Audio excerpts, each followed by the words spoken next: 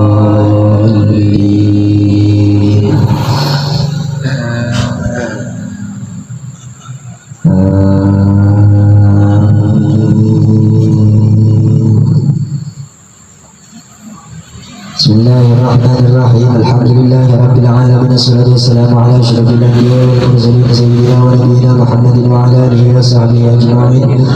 اللهم صل على سيدنا محمد الفاتح لما أغلق والخاتم لما سبق ناصر الحق بالحق والهادي إلى صراطك المستقيم وعلى آله حق قدره ومقداره العظيم. اللهم صل على سيدنا محمد نور الذات وسر بسر الأسماء والصفات وعلى آله وصحبه وسلم. اللهم إني قد استودعتك عما علمتني فردده إلي عند هديته إليه. صلى الله على أحمد، صلى الله على محمد نور على نور وهو رب العرش العظيم. يا الله يا رسول الله يا أحمد يا محمد سلكنا بإحسانك الوديع. لا موجود إلا نور محمد حق وكرم لا موجود بحق إلا الله نور الله نور محمد نور ذات لا إله إلا الله محمد رسول الله صلى الله عليه وسلم. اللهم صل على سيدنا محمد عرش وإيد جليتك وكله قوتك ونجولتك النور أجهل وسر الأجهل والفرد الجميع والنصر الواسع صلاة نشهد بها أجاب الملكوت وأستجيب بها رئيس الجبروت وأستغفر بها ويخ الرحمن وأرتقي بها للأبوة وسول بها يا من يا حبيب كل نسود يا الله. ربنا آتنا في الدنيا حسنة وفي الآخرة حسنة وقنا عذاب النار. ربنا تقبل منا إنك أنت السميع العليم وتب علينا إنك أنت التواب الرحيم. وصلى الله على خير خلقه سيدنا محمد صلى الله عليه وسلم. سبحان ربك رب العزة عما يصفون وسلام على المرسلين والحمد لله رب العالمين. صلى الله على أحمد صلى الله على محمد صلى الله على أحمد صلى الله على محمد صلى الله على أحمد صلى الله على محمد صلى الله على أحمد صلى الله على محمد صلى الله على أحمد صلى الله على محمد صلى الله على أحمد صلى الله على محمد صلى الله على أحمد صلى الله على محمد صلى الله على أحمد صلى الله على محمد صلى الله على أحمد صلى الله على محمد صلى الله على أحمد صلى الله على محمد صلى الله على محمد يا ربي صل وسلم. تقبل الله منا ومنكم اللهم تقبل يا كريم.